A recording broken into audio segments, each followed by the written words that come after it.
Hi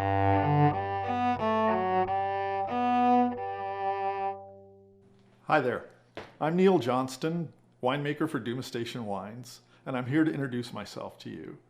My journey into winemaking actually started with food.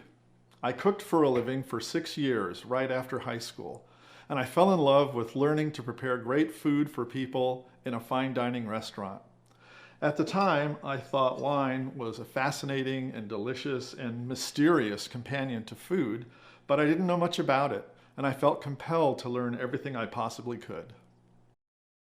My breakthrough experience in wine was actually triggered by a book called Mastering Wine by Tom Maresca.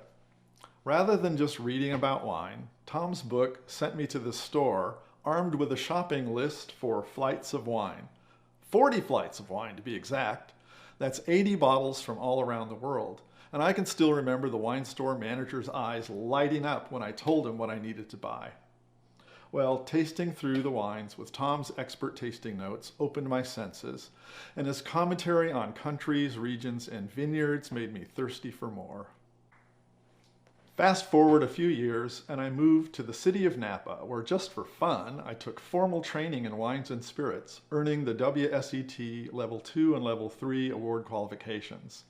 I met a girl who grew grapes, lived on a vineyard for a few years, worked for several large wineries, all while running a small business in the software industry.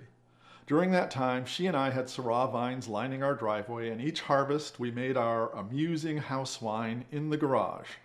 We never bottled it. It just sat under the skins in the fermenter in the garage, and we ladled it into pitchers for the dinner table until it was all gone. Eventually, my parents moved to the Walla Walla area. And at the time, there were only 9 wineries. Imagine that. When I visited, we would go tasting, and I fell in love with the local wines. After moving here to be closer to them, I discovered wine school and decided I needed to change careers. The school was incredibly rewarding, and I met Jay at a Washington Wine Technical Group seminar, and I fell in love with the Dumas Station wines. I still love to cook, and I love making wine that goes good with food.